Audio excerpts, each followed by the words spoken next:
You are listening to the Park Flyer Podcast, where we discuss our RC adventures.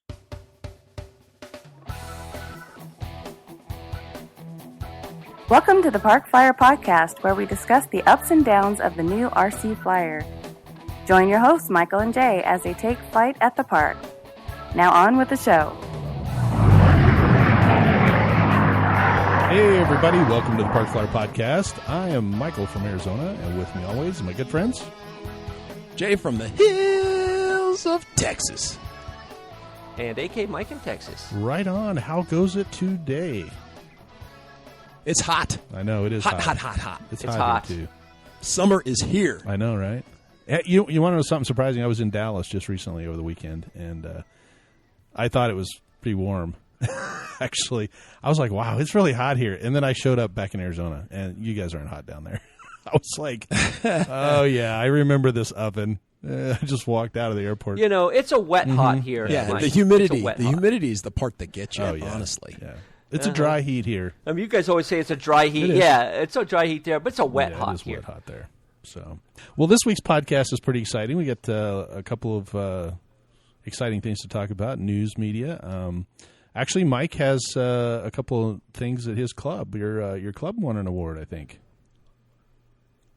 Well, yep. We have become I think it's a gold leader Chapter. AMA Yep, club. Yep, gold leader club. Chapter, Yep. right? Yep. It's a gold leader And club. there's some. I looked at some of the. I mean, we were talking about the hurdles, Mm-hmm. what you have to go through to get that a little bit, and I was surprised at some of them. I was like, wow, okay, that one's not easy. And I think we did a pretty. I'm really impressed with what the club did and all the effort they put into to make that happen, because it really isn't easy, and a lot of guys came together. Right. And I know there was people coming and going in the upper management as well while they were doing all that stuff, and so it was I'm impressed. I'm happy to be a member of this Right. club. So once again, Mike, what's your club? Who are you guys in Dallas there? RRCC. RCC. Okay. Well, congratulations. to you guys. RRCC. Yeah, Richardson Radio Control Club or something like that. Excellent. It's just an acronym to me. I didn't learn the name. After you learn the RRCC, what do you need the name for? Yeah, exactly. So how many guys do you have in that particular club? About do you have any idea? Geez, I think it's in upper 150, maybe. Yeah, I remember hearing numbers at 1.200. Wow. It's a reasonably sized club. Yeah, it's double. That's almost double the size of our club. But up in yeah, but that's Alaska. not don't quote me on that, because I'm Sure. not part of the. I don't keep track of that stuff. Amazing. The secretary There does you go. probably. So. Well, if you're interested in becoming a gold, actually have a bronze, a silver, or a gold leader club, the application is on modelaircraft.org. There are some things that are required for your club to do. I think there's 6 things that are posted, and then some electives that they have to do as well. And if they meet all the goals and all the electives, that's what it takes to be a gold leader club. So I don't know if you want me to go through. Some of these are pretty amazing. I'll see what I can do to maybe get. I'll see what I can do to maybe get the president to come on and talk with us a little bit about it, and maybe he can kind of do a quick overview of what's going on and stuff we're doing. Yeah, there is a lot of things to do. So there's certain things that you have to be involved in your scholarship programs or model aviation, park pilot magazines, local school libraries, that kind of thing. You have to do a couple of annual events.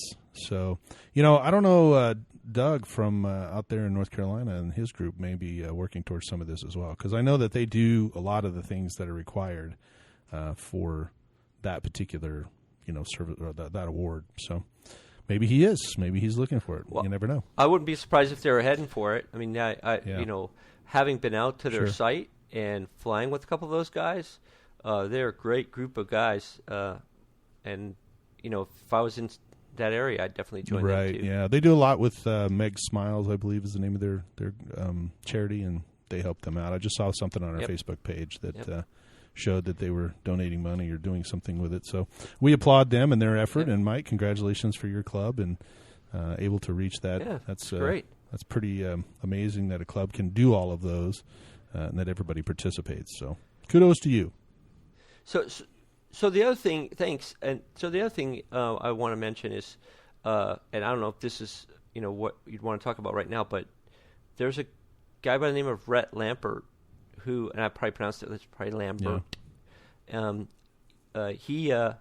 He went to the Nats and took a couple of first places. I was really that's amazing. Happy for him. That is amazing. Yeah, no, I was really happy for him. It's like I couldn't do that, so that's a good thing. Yeah, so for those listeners that are interested, the IMAC, which stands for the International Miniature Aerobatic Club, which is kind of a misnomer because the airplanes they fly are not miniature at all. Miniature at all, right? Yeah, they're like 33, 40. It's only as big as your hand. Right? They're 33%, 40%ers, that kind of thing. But the miniature has to do with the fact that I'm in the IAC, which is the International Aerobatic Club for the big scale, which is the full size airplanes, and then they have an IMAC, which is the 30%. So that's what they mean by the miniature. It was July 7th through 11th, 2019, in Muncie, Indiana, sponsored by D-Force Aviation and RC Depot. They are the aerobatic, they're scale aerobatic nationals. They fly a competition series just like I do in the full scale airplanes. And, it looks like in the advanced program, Rhett Lampert took first place and did really, really well. So that's the results for the 2019 advanced. And then I think he took first place in the freestyle competition. So congratulations to Rhett Lampert. We applaud him for his participation at the Nationals. And Mike, I guess that's another reason why you're a Gold Leader Club. You got cool people that do cool things. That's right. We definitely got cool people. We're going for the down here at the Wynn RC field where I fly. We're going for the Copper class. So Jay, exactly how many members are That's in your right. club? Well, in order to get a Copper class, you have to have at least 5 members. Well, we basically have maybe 3, but you have to have 5 show up all at the same time, and we can barely get 3 guys. But together. does the dog count? I mean, is it fair to include the dog? No, you can't. They have to be bipedal, and we have some that's standards. Terrible. Also, you have to have at least more than the 3 members show up, and the goals that we have is that when they show up in the morning, somebody brings donuts and some coffee. Some high-level goals there. The AMA must be proud. We have high-level. Yeah, it's exactly. We're shooting for the moon. Yeah, I see that. But you really have to point out the great standards that the AMA places on this Copper level because, without it, Jay's club probably wouldn't have grown to the 3 members. That is true. That's right. So that's true. I know that when it went from 1 member to 2, they actually got a flag. It was the windsock that went above the field. When they had 2 members, they had the windsock. So they are moving up in the world. We applaud you too, Jay. Don't want to make you feel out of place. I'm telling you, not only did we get a new member, but he's also he's going through his training phase, and we all met up last week. It was actually a good thing. We had a good training day. Excellent. Nobody brought anything home in a garbage bag. So to Ed, we applaud you for coming out to the field and almost quite doubling our membership. Right. Well, I also want to make sure that Jay gets the appropriate participation award for participating in Model RC. So thanks, Jay. You get 2 thumbs up. That's the best. There you go. All right. 2 thumbs up. Thank you, right. gentlemen. We'll post that on the Facebook. Jay's 2 thumbs up for participation. There you go. That's right. It's all Well, good. I will tell you that if you were on our Facebook listeners page, I'm sure you probably saw, this is a safety feature. I want to say it first, kind of get it out of the way, because I know there was a couple people that sent me messages. But our club is here in Phoenix, and, of course, during the summer we have some very, I should say, hot tender, and dry weather? Yes, very tender dry weather. And we had a club member who basically ran out with a new EDF, maiden the EDF by himself, and unfortunately the model did not make it through the maiden, and a 6,000 milliamp or 5,000 milliamp 6 cell hit the ground and kind of burst into flames.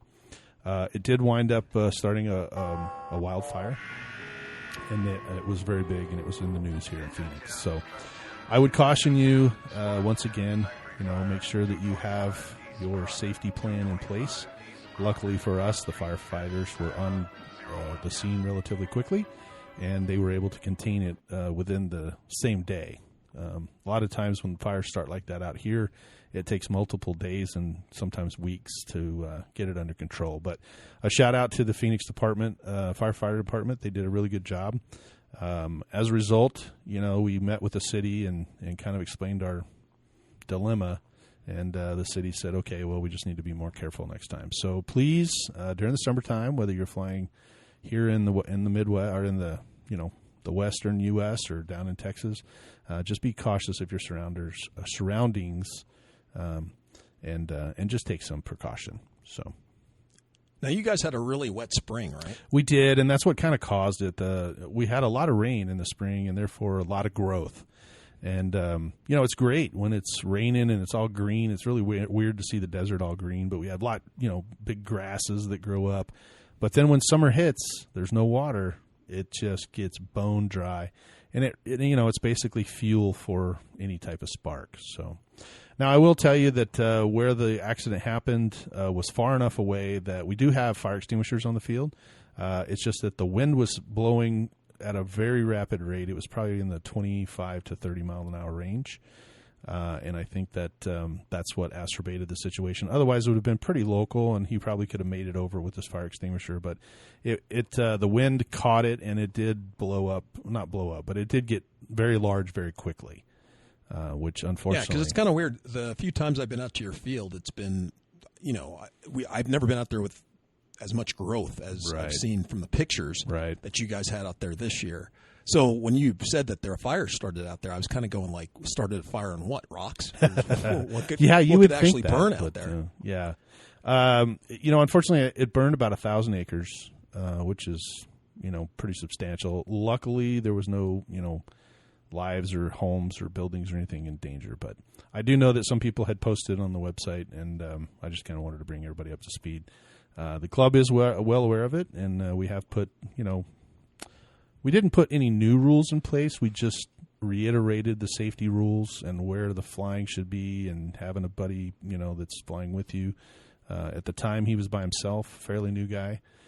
So, yeah, if you're getting into it, if you're flying in the park, we need to be aware of that, because this equipment that's getting put out there now, I mean, when you think about it, flying a 5,000 milliamp 6-cell battery is, there's a lot of energy stored up in a freshly charged battery. If the battery would have been dead, maybe a different story. It wouldn't have had enough. But these things heat up. They run incredibly hot, and 6,000 milliamps is a lot of juice. Right. So well, just be careful. Just having a battle buddy with you. True. Going out and just I'm going to go out and fly, and I'm guilty of doing that by myself as well, just going out and going flying by myself. But it was with a little smaller park flyer, but still, I mean, it's good to bring a battle buddy with you. Yeah. AK Mike can attest to this. I mean, we were out there flying, nothing special. There was no super hot day or chance of a fire where we were, but we were out there, and I had a quad, and I was I was playing with it and getting it all figured out and trimmed out. And I went to take off. The thing wouldn't take off. And I think we talked about this in another podcast. But I started jiggling wires and just resetting the wires, not thinking, more on my receiver, just thinking, I'll just pull them out and make sure they're all fitted in well, And when I was doing that, once I lost connection with the board, because it has a control board. Well, the control board saw the loss of signal as, hey, I need to return home. Right. So it fired up. It reactivated in my face, in my face, and I, brought my hand up, and I got, almost lost a fingertip, and luckily, AK Mike was out there with me, and we looked around for my little bit of my fingertip, couldn't find it, but still, I bled a little bit, and luckily, I was able to keep the bleeding under control, and it wasn't that severe. in this. I mean, it looked terrible. Right. At the time I couldn't see myself, but according to Mike, I looked like I kind of was murdering somebody with the blood splatter all over. You know that Monty Python movie where he cuts the guy's and he arm off keeps and the blood going, comes spurting spurting out? It was kind of like that. Yeah, it was kind of like that. But I didn't notice it, but he did because he didn't look so good. So, but the point is, the point is to have a buddy. Is that if having him out there, let's just say I did cut an artery or I did cut something severe, or I was lucky that it hit the brim of my hat, or else it would have cut right across my eyes, but it caught the brim of my hat. So if I had been out there and been seriously injured like that, I couldn't have gotten in my car and driven back to the hospital or gotten help. Sure. And luckily Mike was out there with me, so he could have taken care of it. And people weren't really coming by very often. No, and it's so where our flying field was kind of an offset place. And it doesn't get any traffic. There's no traffic out there at all. So well, ours actually has a gate that closes, so if anybody needed to get in, they wouldn't be able to get in if they didn't know the code. Right, so no emergency could get in. Well, the emergency guys can get in because they have their own lock, but just a normal person, just driving by, just waving to try and get help. So for those people who are just turning into our podcast for the very first time, I've never crashed a plane. So this has never been an issue for me. Please. For those of you who have listened to a few podcasts before this, just ignore those previous stories about me crashing planes. This never really happened to me. That's right. Hey, well, speaking of crashing, dude, so you once again, you're Mr. Adventure now. So I heard you kind of had a little crash, but not so much a crash. You just had a controlled landing or something? Yeah, I don't think it's fair to characterize it as a crash. Maybe user error, I would say that, error. But it wasn't really a crash because no damage was done to anything, including myself, and it wasn't RC related, so it's not. I don't know if it's fair to talk about it here, but well, it's somewhat RC related. We talked about it last time that the dudes were, voice control. Voice control, yeah, voice control. So on one of my test flights, was on the climb out, and wait, it's your parasailing or paragliding. Paramotoring. That's right. Yeah, sorry, it's paramotoring. Yep. I was on a paramotoring, so I was on a takeoff and on the climb out at full throttle, and the only thing I come up with is I accidentally pressed the kill switch on my throttle. Yeah, that's possible. So, it's definitely possible.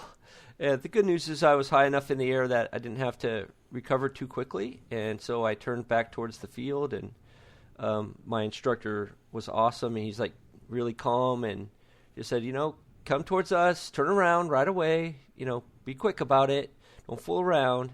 And I got turned around, and he said, all right, come towards us. He goes, now you got to turn back into the wind, so get turning, start turning some more, and I was able to land it and land on my feet, which is good because if I think I said before, I wasn't really landing on my feet in the first couple of tries, but now I'm landing on my feet pretty regular, and quite frankly, it was something that we were going to test, maybe in flight 20. Sure, but you just decided to do it now on purpose. Right. Yeah, on purpose. But I'll be honest with you, the training that I'd been going through and the stuff that he'd been telling me.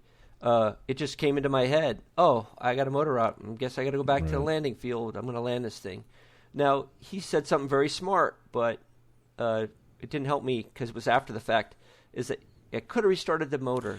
I just was going to ask that. If you can just hit a button and restart it? Yeah, I could have. Yeah, I could have restarted it. But I was really wanting to focus on landing it in case, that was for the time I've had experience-wise. It just didn't feel like it was a necessary thing for me to do.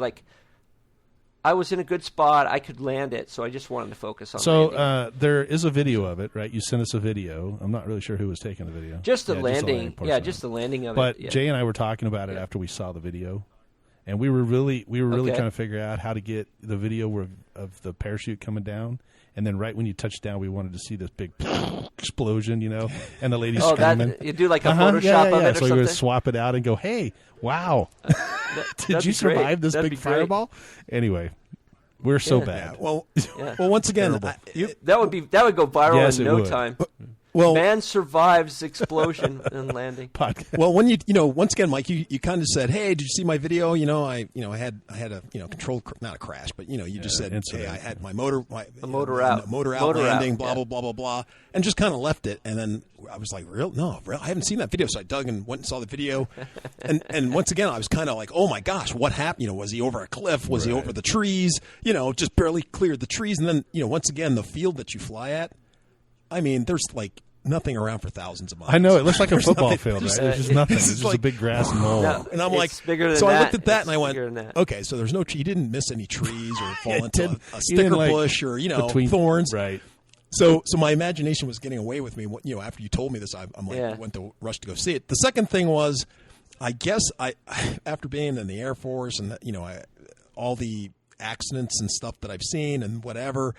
I guess the worst comes to mind. So when I saw your whole video, I went, oh, well, once again, kind of anticlimactic. It was Because anticlimactic. to me, I just saw a guy in a parachute landing safely. Right. Yeah. Which is always a good thing. I'm like, so what was the problem? Right. His craft is literally a parachute. Whenever the motor stops working, it goes from aircraft to parachute. Right.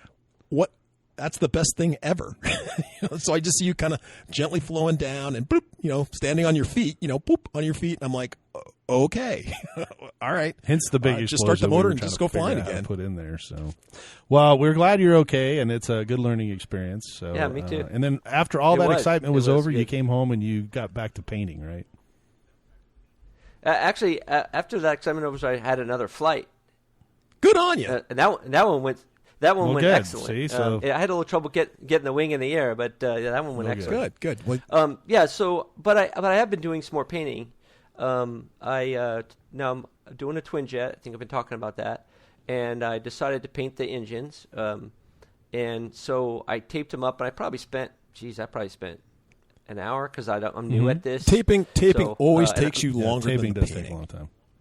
Oh, of course. And I expected that. So I was just sitting in front of the TV, just taping it up and that's fine. trying to cover things up as best I could. And then I went out to paint. Now, the first thing I did, I think we put pictures out on the page, but was really not very much. I mean, really, for a first painting, it was like really hard to mess up. And so, but this one was a little bit more surface area and more. I had to have more paint available because I wasn't sure when I'd run out. And the first one, I had extra paint and I threw it away because I didn't know how to keep it or whatever. So, but this I had to make up more paint and do different things. In fact, I made paint up in the middle of it. So it was a different experience because I really wasn't as ready as I would have liked to have been. And I guess I could get a jar and pre-make some paint to use and then just pour it out of that jar every once in a while, but that's not how I did it.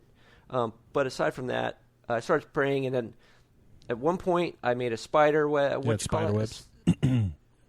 Spider web, and then another part of it, the tape came loose, and so there was a little bit of overspray on part of the or underspray, foam, I guess, if it goes under the tape, right?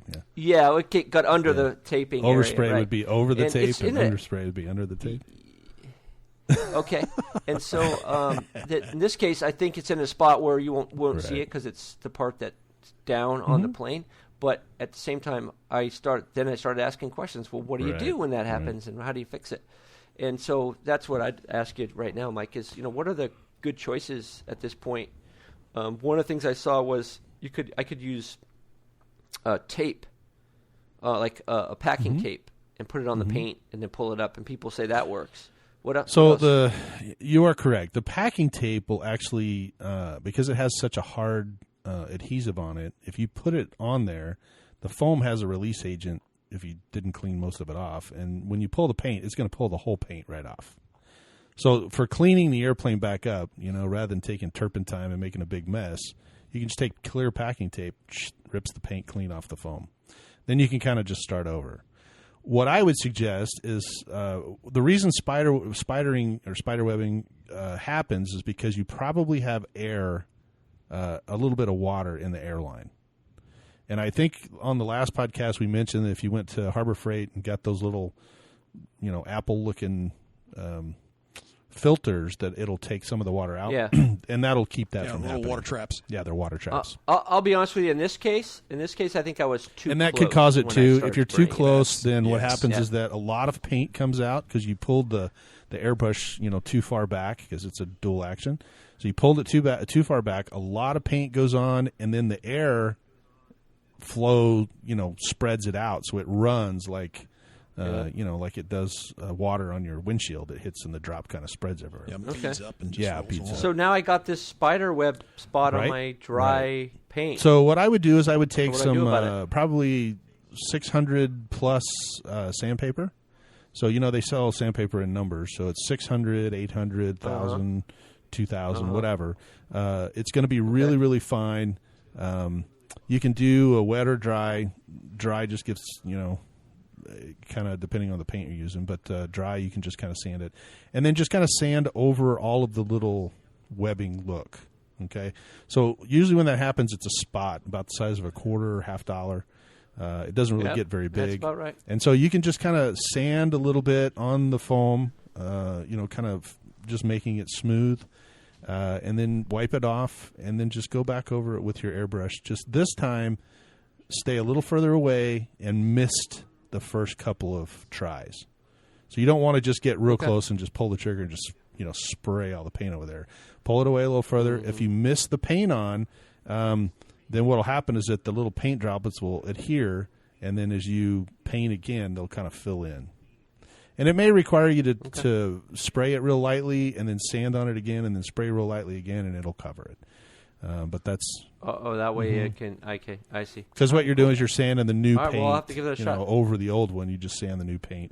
And remember, Sure. droplets, believe it or Hard not, stuff when to get. paint comes out, it doesn't lay flat. It actually forms a little bead. If you were to look at it like under a microscope, there's little Yeah, droplets. I understand. So if Yep, you sand the top part of it that makes off, sense. right, and then you put it on there again, it'll all kind of they become right, flat. right, Yeah, right. yeah. Okay. So, Great. but it looks really good. I mean, the pictures that I saw, it looks like you've kind of tackled it, and the airbrush is getting easier. I think you said that the other day to one of us on the email or text or something. Yeah, yeah. I mean, You're feeling more comfortable with it. Yep. I didn't like the color that came out. Mm-hmm. That the other problem is that you have to remember, or anybody who paints has to remember that when you have a color like Right. red, and then you're painting on white foam, it's going to be lighter than the color that it's in the jar, because there's that white Correct. backing. It's going to change the That color is a little correct. bit, and so it was a little bit lighter than I would have wanted, but there wasn't a darker red I could have used anyway. So do you have in any this black case, paint? Yeah, black. Do you have any black paint? Black paint? I guess I could have added some droppers. Yeah, No, just no, a no, drop, no, no, that would just a help. drop Just- or two of black paint. Just take and then just take the like a rattle can and just stand really far away and just haze. Put the lightest coat of black paint on your model and then paint over it. Oh, that's an interesting. Because idea. now you're not painting over the white, you're painting over the black. So that reminds me. I thought I saw an email. You guys tell me. Somebody, Larry Palmer. I don't Yep, Larry remember Palmer. the last. Larry Palmer sure did. asked about something about rattle cans and getting the paint to stick. He What? did actually. Come- I don't even- He did, and Larry Palmer's one of our listeners, and we'll give a big shout out to him and appreciate him reaching out to us. He basically said that he didn't feel like he was ready for the airbrush yet, but he enjoyed listening to your your antics as far as getting onto the airbrush. But his question is that he can't get the he can't get the rattle can paint to stick to the foam. And so he's asking us, it sticks, or he can get it to stick, but as soon as I touch it at the field, it comes off on my fingertips. His big question is there something that you do to prep the foam or to put a protective coating to prevent this? It's very frustrating to him. So, Larry, thank you for the question, and we would love to answer that. I would have to say it would be three things. Okay. So, like you were saying, prepping the model. Correct. So, once again, I always wipe down my planes with 90% isopropyl alcohol. That seems to get rid of a majority of the releasing agent that's on the foam itself. Because when you do the injection molding foam molding, they spray the inside of the mold with this agent that releases it from it, and of course that sticks on the model. And everything seems fine until they may paint it, or You go to paint it, and that releasing agent's still there, and it does what it says it does. It doesn't let anything stick to it. That's right. So it looks like it does until you rub it or you just apply some pressure on it. So cleaning the model off always helps with a little alcohol.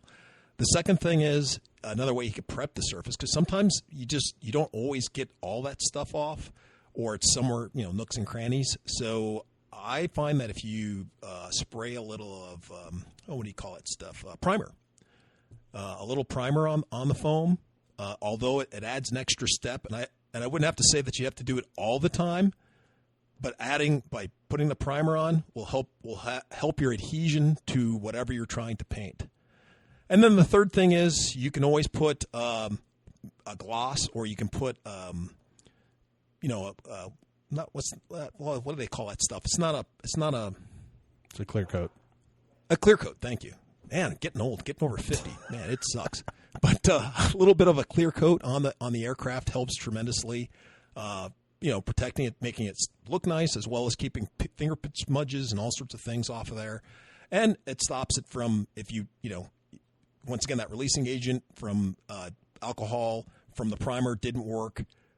The clear coat on top of it will stop it from coming off as well. So those are about the three things that I could think of that I would like to use, or I like to use. Yeah. So looks doesn't matter. No, I mean, once again, for all. No, I mean, my looks don't matter when I'm doing a rattle can. That's not why it's not sticking. No, you're not scaring the paint off the model, Mike. So you don't have to worry about that. Right. Oh, okay. But the big thing with all of this, I know a lot of people get intimidated. Just like Larry was saying that he just does a rattle can, and he's a little intimidated about maybe getting moving to an airbrush. It really doesn't matter, because the principles are all the same no matter what method you use. But the big thing is just getting out and doing it, right? Right. Because, for Mike, your biggest thing was, I've heard of this stuff, but I haven't actually tried it. And then finally, we gave you all the tools you needed to try it, and then you tried it, and, lo and behold, you made a few mistakes, but it wasn't that terrible. Now it's just the techniques and the learning that kind of comes along with it. And like I said, by doing it, a couple of times, the second time's not nearly as scary as the first time. And we're more than willing to help you after the fact, right? You've mentioned that several times before. Yeah, after the fact. So rather than give you all the tools ahead of time, we want you to. Thank you for saying it. Right, but if you have really good friends like I do, then it's just free. I mean, you don't have to even invest any money in it. We just give you all so this that's stuff. Really nice. So the release free, agent that Jay is talking about is called PVA, and it's basically water soluble. And I know Jay mentioned that he can use alcohol. I do have some. I think mine's 97% or whatever. But you can actually take a washcloth or one of those Scotch-Brite sponges. It has the green on one side and the yellow on the other. They sell different types of those sponges, and some of them are more aggressive than others. But if you just took water, alcohol, or whatever mode that you have, and just kind of rub that on there, it'll take most of the PVA off. The alcohol basically will, definitely, the reason people use that is because it doesn't eat into the foam and it evaporates. Where if you had water, water kind of dries, and sometimes it'll be wet on the foam. But either one of them. So, work. If you don't have any of that, you could. If you don't have any of that, you could just use some Jim Beam or yeah, you can just pour your vodka all over.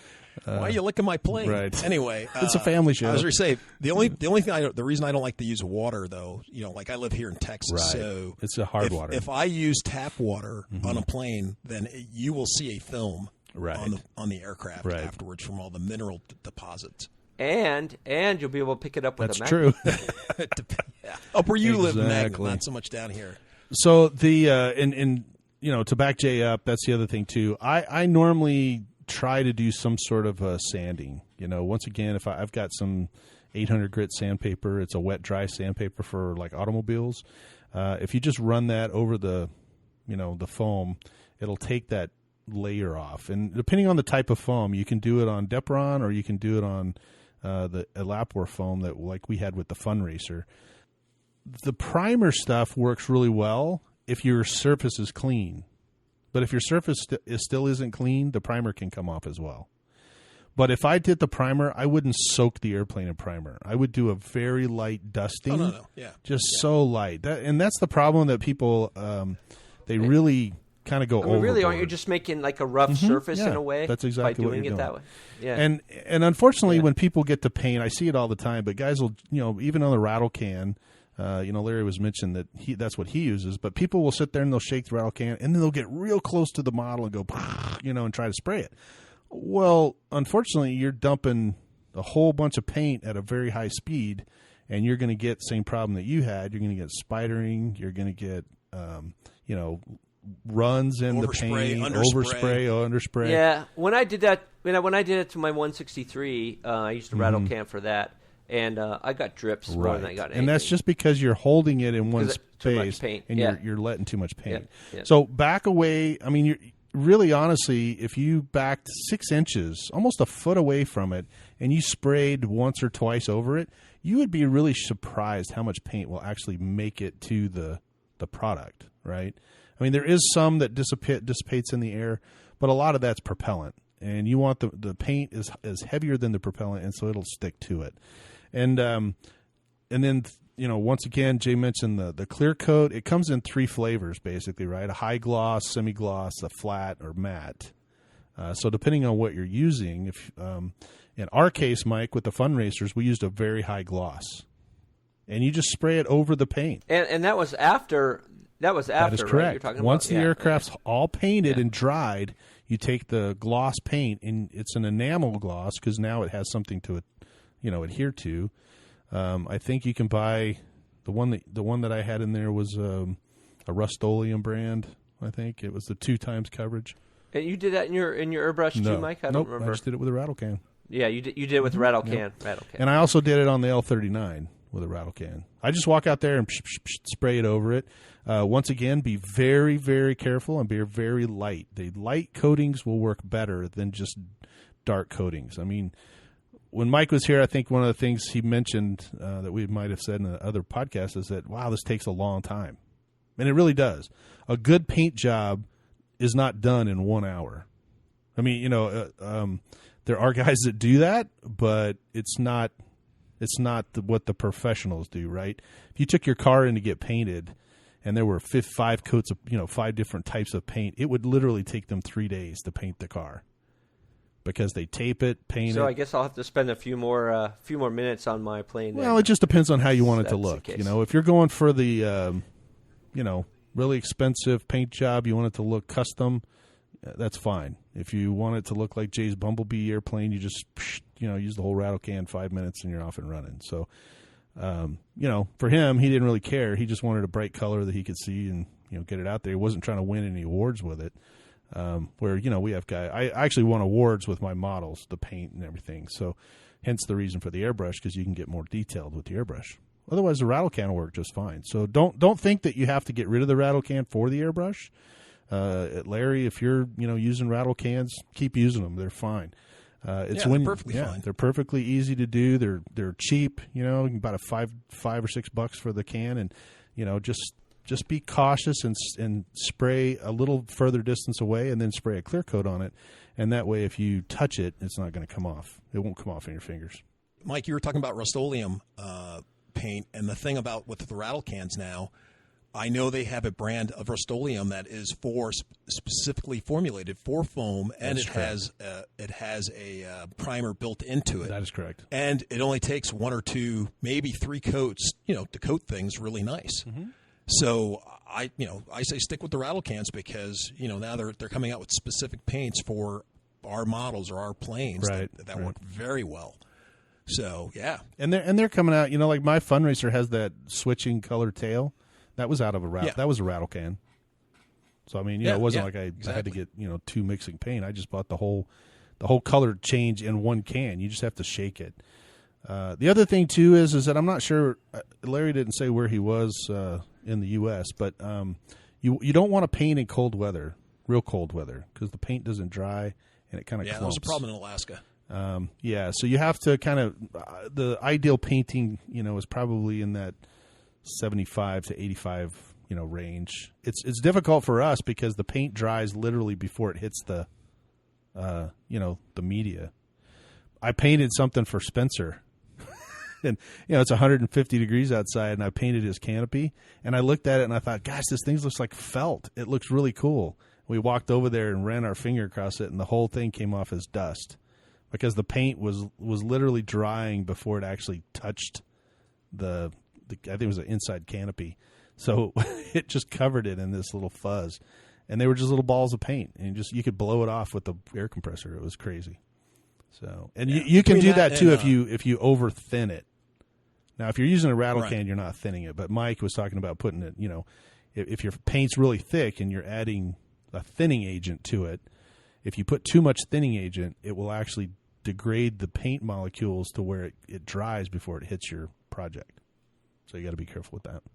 So that's something I worked out pretty well for me. I had a couple of plastic water bottles laying around, and the bottom of the bottle has 3 sections to it. So what I had read online was you do about 2/3 thinning to 1/3 paint. Well, so all I did was fill up the 2/3 with my thinning agent until it started to spill into the middle, and then I put the paint in afterwards until it started to spill over. And it was a great way to mix it, and it's consistent in terms of getting the same consistency every time I do it. So I was really excited about that idea. It works good for me. I didn't know that. In that That's sense. cool. And then if you cut the edge of the water, so I cut the bottom out, right? But if you cut the edge of it, it puts a little hole there so that when you pour it, it doesn't have tension as it goes over the edge. It goes through the crack that you made by making a cut in it. And then that way it goes into the jar and not all over the place. Because I started to do that. I was like, whoa! I gotta do something about that. So, you can bend the plastic, but if you cut it, it just makes it that much easier to pour it. So, or if you want to walk out there in my shop, you can grab a bunch of little cups that are marked in milliliters, and then you can make it exact. Because I buy them in a big container. They're little pill. And see, there's where you go wrong, Mike. You bought those. I drank the water and then used it. Right. So there you go. And you know what? If you didn't get all of the water out of there, that would be why your paint was spidering. Trust me, the water was gone. That's what you think. Was gone. Oh man, busting on this guy. I know, right? Oh, I know. But that's a great tip. We appreciate that as well. So, Larry, thank you for sending us that. Hopefully that answers your question. Feel free to ask us anything you'd like. I hope that helps you with your paint jobs. Let us know. Send us an email and tell us put your results on the Facebook page definitely, as well. Post a photo of what you're painting and let us know. Wow, what else? We had something else. I got a new plane. That's right. You did get a new plane, and it was already painted. Well, I don't know if you can call it paint. It was black EPP. So okay, well, it was. Usually, EPP for us comes in white, right. And that's it. So, but actually, it's kind of cool. It's black EPP. I don't know how it's going to do in the Texas sun, though. That's the one thing I'm kind of. It'll get hot. Coming from Alaska, colors of planes and having your plane sit out in the sun was never an issue up there. True. And I've just noticed a couple.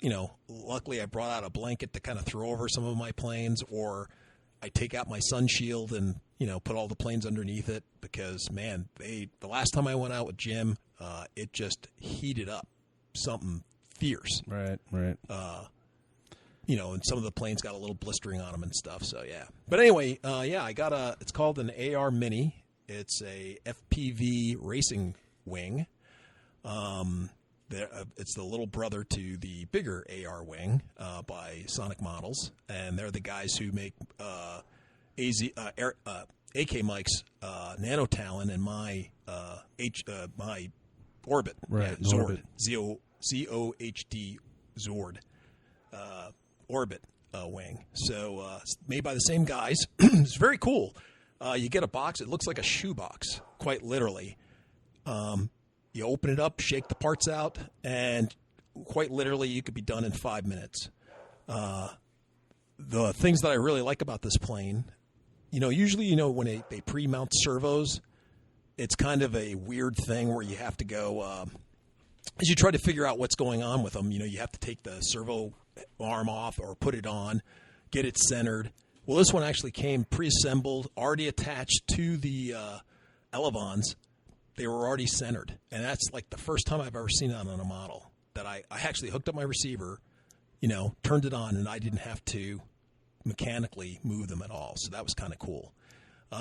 They gave a good thought how to put this plane together. Everything's pre-molded in the sense that the wings, which glue onto the body, they actually have an indentation on the body, and then the wing profile is extended out. So they basically slip into each other, and just like I said, a little bit of glue, and I glued everything together with Quick Grip. Glued it all together, put in a what do you call it, a rod, and that was it. And each wing had carbon in it, so the elevons all had carbon in it. The wing had two other straight carbon pieces that gave you the stiffness. And yeah, it's quick, it's easy. It went together well, and from everything that I've read, it's supposed to fly really well. So you'll have to give us an update. Yeah, I'm looking forward to it. Very cool. Yeah, me too. I'm looking forward to hearing what happens. Well, you mentioned leaving your stuff out in the heat. Maybe we should tell Philip to leave his ME out in the heat to. Oh yeah, speaking his, of, as we're talking about putting things together, he's been having some issues, right? He had a little crash. Well, he did. He crashed one of his. He's Philip's another listener. We've had him on before, and he's up in Wisconsin, I think. And he crashed one of his Warbirds. Was talking about throwing it away, and I mentioned on one of the podcasts that he should fix it. And we just got an email from him as well. Or a Facebook post, I guess, that basically said with a little Gorilla Glue and about 3 hours worth of work, voila, it was back together. Except the motor mount. He'd never used Gorilla Glue before that. Yeah, I don't know if he had or not, but maybe he hadn't used it to fix it. But that that's a go-to for me. I mean, that's pretty much my favorite glue. Yeah, most definitely. But he was talking about the motor mount. The new one? Yeah, the clear. Have you used the clear yet? I have used the clear, but they have a clear non-foaming one now. I'm not really thrilled about it. Yeah, that's what I'm talking about. Yeah, I use some. I'm not real thrilled about it. But okay, good, because I had a problem the other day. I had a tube of, it was like 3/4 of the way done, and the rest of it kind of cooked off or just got hard, so I threw it away, and I had to get some more. So I was at Home Depot the other day. They didn't have any. They had no white Gorilla Glue. And I was like, what the heck? And I thought they were just out, but they didn't. They had the old style, the yellow one, and then that takes 24 hours to set. And then they had the new clear. And I go, well, I'll just go. I had to go pick my wife up over at Target. I was like, I'll just pick it up over at Target. Nope. They had the old style, 24-hour stuff, and this new clear one. Right. And I was like, did they discontinue it? And I had to go to Walmart. Right. And I finally was able to find it in Walmart. Or if they have it, it's in this little itty bitty it looks like nail polish container. Right. Barely enough for like 2 or 3 little drops, and that's all they have. Right. And they want $3 or $4 for that. And I was like, no way. Well, I was able to get a 4-ounce bottle at Walmart. I used some of it, and I think I did some testing. I sent it out to you guys, and I put some white, foam on there, the one that's foaming, and I put the other one that was clear. I like the fact that it's clear. It does dry clear, which is amazing. If you're going to use it on the outside of your airplane, you could paint it or do whatever. But the foam stuff I'm so used to working with that when I let it foam up and then I push it down, so it kind of fills in all the cracks. This stuff doesn't really foam, so it doesn't fill in all the cracks. Doesn't foam at all. But if you're putting 2 flat pieces together, or I think I mentioned before, Ernie was building a big Dalton, IMAC airplane, and he waters it down a little bit and then paints the actual balsa wood so that the balsa wood has a strength to it, and it doesn't. You get very little weight for what he does. He just paints real light coat on it. This stuff is excellent for that.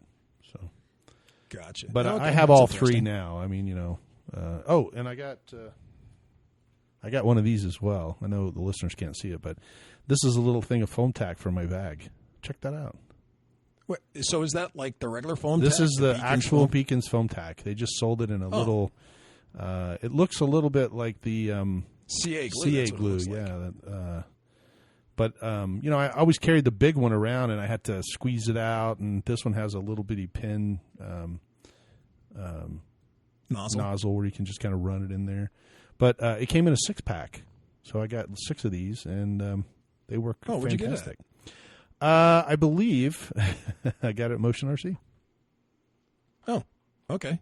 I've never seen that. I've never seen. I hadn't it either, come and out like that. I ordered it because I had some parts coming, for one of my jets or props or something, and so I threw that in my cart to round up to the nearest next dollar to get whatever shipping change it was. Right. Well, that's AK Mike's. That's what he swears by is the beacons. Yeah, I love Beacons glue Contact. too. It works really well. It's a contact cement, so you can just use it right out of the field, put it together.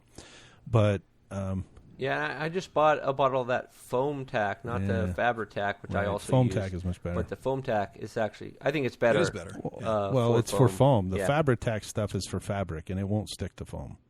Your foam will It does literally stick to come foam. apart. It doesn't stick as hard. That's Won't stick it. I can attest to that because of the A10 bus. It came apart with the foam tack. It happened. It happened. This fabric, It if did. it was made out of fabric, it would have stayed together fine, but out of foam. So. I meant to put felt on it, but I just didn't do it. Right. So So the big question for Philip is now he's struggling with this nose cone. The angle of his motor mount is not correct, and he needs to give us a picture. Philip, if you're listening, show us a picture of the motor mount, because if the motor mount is wooden, right? If it's a wooden piece, it's actually got the correct. Usually, they build the correct angles Angle. in that particular wood, the way they glue the wood together. But it sounds like the foam has gotten crushed on the bottom end. So I will tell you that when you're flying, after your airplane's been crashed, it will never fly as straight as an arrow as it did when you pulled it out of the box. Unfortunately, fixing the all of the little stuff, it's still going to fly a little bit Wonky. different. That's the word you're looking for. Well, different than what you did. Wonky. Wonky, whatever you want to call it, but. I think it improves your flight abilities. Sure does. So I would challenge Philip to go ahead and look in there and either remove the wood and rebuild the foam, or try to figure out. He said he was going to. I think it's a EPO foam, and he can stick it in boiling water and try to get it to kind of move around. Right. I have a hard time understanding if they actually put the motor mount on the foam. It might be inside the foam, because like Multiplex does that. They actually have a motor mount, but they foam around it. It's got foam that's, the actual wood piece is inside the foam. You don't really notice because you think you're just bolting it to the foam. And sometimes you can't really stick the foam in the water. And so I found if you just boil it good enough and then pour it on there, it still works. Or pretty if you well have a and tea kettle, you can steam it. just- I've done that for Peter when he busted his airplane too. Oh, I never thought about that. That's a good Yeah, the idea. steam is actually hotter than the boiling water. So if you really had a hard bend in it and you needed it to relax, you can actually steam it. And if you get it too close, you can burn it. Trust me.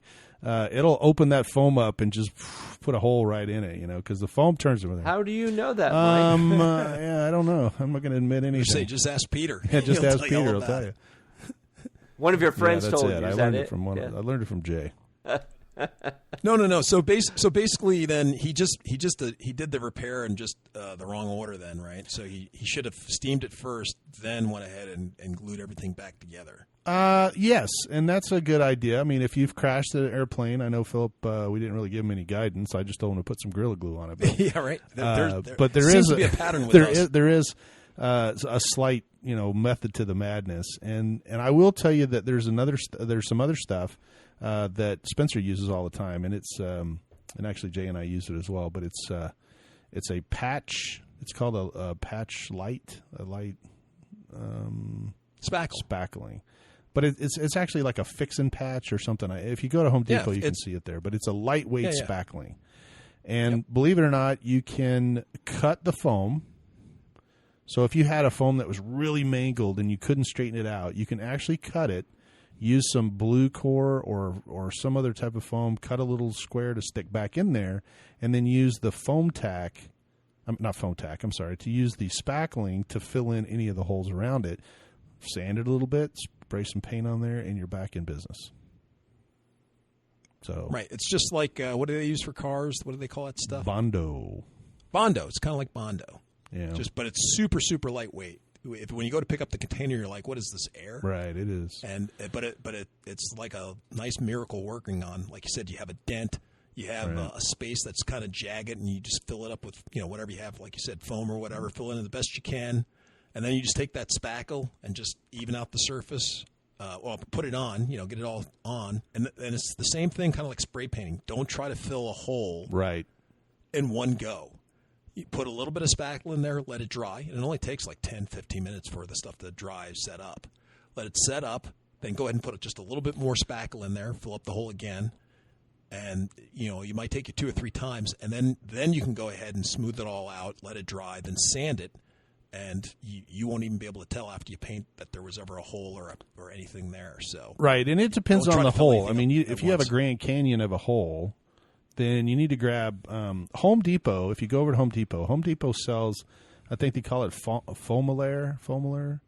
Anyway, you can find it it's probably at the end of one of the insulation aisles. A lot of times they have it on an end cap or just sitting in there, but it is literally a 2 foot by 2 foot square of pink foam. It's got pink foam, yeah. Pink it Panther costs on about it. $5 or $6 bucks. Yeah, it's $4.99 or $5.99, something like that, and it is fantastic. Now, I will tell you that if you're cutting it with your knife, you're going to go through about 5 or 6 blades because that stuff is fiberglass, and when you cut through it, it just dulls the blade like you wouldn't believe. So get yourself, some of those disposable razor knives, and then just, cut out a section. So if you have let's say, you have a pretty sizable hole in the wing or whatever, go ahead and trim the foam around the wing that's where the hole is, and then cut this pink foam out and set it in the hole, glue it into the hole, and then cut it to match the wing. Then use the spackling. That way you're not filling a hole full of spackling.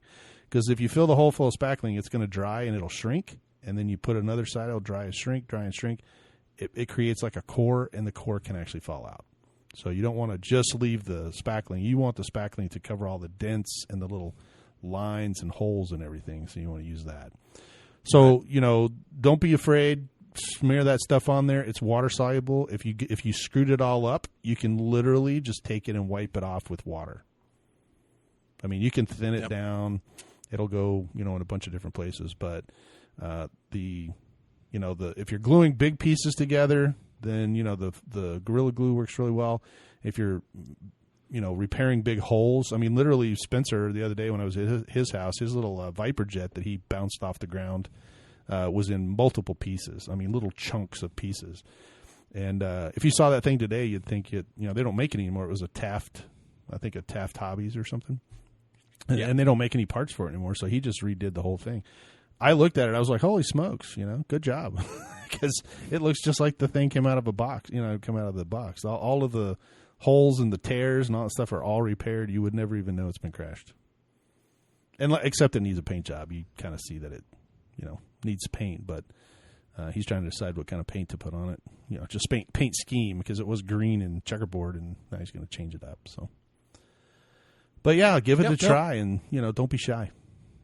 Yeah, a lot of people get scared of working with foam, and I don't know why, because it's such a malleable substance. Mm-hmm. And if you mess up, just cut another piece of foam and jam it in there and glue it back in. I know, and you right? can fix whatever it was that you messed up. Right. And like I said, a lot of people get intimidated. Like you said, there's holes in the aircraft. And once again, they go, well, it's kind of a jagged hole. It does this. And it's like you were saying, well, just cut out a 1x1. Let's say it's just a little small hole. Well, get out your ruler and measure it out 1x1x1x1 and make a perfectly 1x1x1 square and cut around the hole or whatever's damaged. The jagged part. Then go over to your foam and measure out 1x1x1 and jam that into the other, and now you fix that what was messed up, because you just cut a bigger square to go over whatever that jagged hole or rip or whatever's there.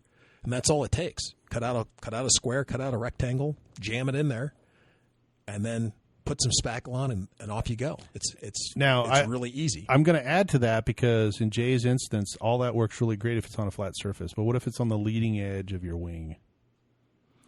Same thing. I would just cut out a bigger, in that instance, let's say it cut out let's say you damaged the leading edge, right? You have a good old dent. And I got a big chunk out of it. That's both the top and the bottom.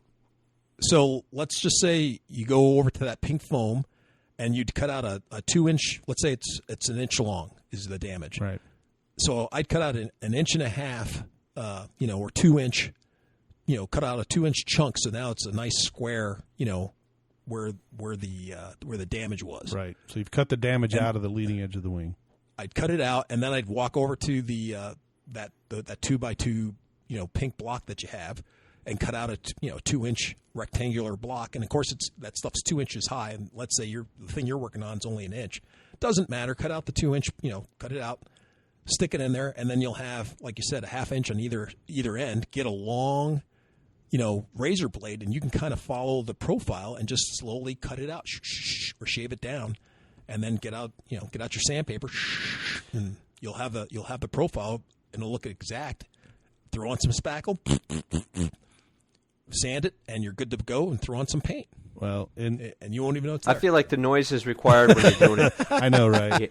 Well, you kind of have to. You kind of have to. Actually, if you were at Jay's house, you could probably find a lot of the stuff because he's got some sparkling chompers that you can't see on radio. But that's right. Believe it or not, dental floss. Grab some dental floss. Cut about 6 inches off of it. Wrap it around your fingers, and then just pull it zigzag like a saw through your foam. And it will fit right over the curvature of the leading edge and cut right through that foam. It's amazing. Yep. It's amazing. That sounds like a really good idea. The knife, the knife has a lot. The one that Jay uses are the X-Acto, not the X-Acto, but the box cutter. Yeah, they extend out so the blade's like 4 inches, and they're real thin, and they bend over. So he pushes one and then just kind of shaves it down. But then the shaving gets kind of blocky, and then he's good at sanding. You took just another way to do it. You can do it that way, or do it with dental floss. Dental floss is amazing. You can just pull it through, and it'll cut right through the foam like it's nothing. The main point, folks, is that the waxed kind or the mint flavor? It has to be minty. It won't cut foam. Minty foam is the only one that cuts through it. Right. No, but the point is, folks, there's more than one way to skin a cat. Sure. And not to say that my method is the perfect method, or mine either. The floss method is the best method. It may be a combination of both. Just get out and try them, and you may be adept at one more than the other. It's kind of like Mike, gluing himself with CA all the time. Yeah, I'm really good at it, by the way. He's really good at it, but that's one of the things I like about hanging around Mike, because he's always saying okay. Yes, because my index finger and my thumb are basically glued together all the time. They're glued together. I was ready to say that was really funny, but I don't think anybody can see what you're doing. But no, they can't. And actually, believe it or not, you can't see it. But if I showed you the two ends of my fingers today, you can see the little white blister marks from soldering. I was soldering. I just want to say, I think our listeners have imagination. They don't need to see it. They don't want to see it. We all have faces for radio. Oh my gosh! So. Yeah. Well, unfortunately, our hour is up. Holy smokes, man. This went by super fast. Is it? Yeah, it's already gone. Oh, man. I know, right? All right. Oh, yeah, we're over an hour. I didn't even notice that. Yeah. Well, we appreciate Larry for sending us an email. Hopefully we gave him some good pointers. Make sure you touch base with us and let us know. If you are listening, go on to our Park Flyer Podcast listeners group on Facebook. Post your pictures and your stories. We love hearing about those. We need to be a little bit better at answering some of the the comments, though. I've been working and training, and so we got to get on there and make it a little bit better. But yeah, tell your friends about us if you're in a club. Mike, you can give a shout out to your guys over there to join the podcast and tell them that we appreciate Sure them. will. If you have any ideas or any questions, we are always open to helping and discussing. Like Jay said, we're not always the easiest or best way to do it. I'm sure there's 100 different ways. My entrance into the turbine world has introduced me to some master builders, and I have learned quite a bit just hanging out with some of these guys. So I'm always willing to pass along any information I know. I know Jay does that as well. We are a plethora of useless knowledge, and we are more willing. I hoard mine. More willing to share it. Mike, on the other hand, is a techno geek and is right down to the engineering portion where this is exactly how you have to do it. So both sides of those coin work really well, and we appreciate it. Well, we are headed out. Any flying this week, guys? If it gets below 98, maybe. Yeah. Yeah, it's been windy and hot both. I hear you. Well, if you're in a good area or a cool area of the United States or in the world, because we do have worldwide listeners in Canada and some people overseas, get out and fly this week. And other countries. I think there's like 62 countries on our that our podcast has gone into, so we're pretty excited about that. But anyway, get out there and fly this week. I think most of us are indoors repairing, but we'll see if we can't get out and do some flying. My new L39 project is coming along. I should have that done probably in another 2 weeks or so. Can't wait to hear about that. That's exciting stuff. So You need to be stopped. That's all I can say. Hey, do you think you'll let me fly that one no. too? I did so well with the you EDF. did do really well with the EDF. I figured You need to fly the EDF a couple more hours before you. it's got to be an easy step from electric EDFs to, turbo to turbine. I mean, it's got to be like it's a nothing, simple step. right? It's no problem at all. Full speed all the yeah. way. That's all I know. Left stick, full forward. Yeah, no doubt. All right. Well, be safe out there. Congratulations once again to Mike's Club, and for Michael here in Arizona. Jay from the hills of Texas. And AK Mike in Texas. Let's fly. We'll see you in 2 weeks. You have been listening to the Park Flyer Podcast. Thank you for joining us, and we look forward to your next visit. Please give our show a star rating and review, and feel free to email us your questions, topics, or suggestions to parkflyerpodcast@gmail.com.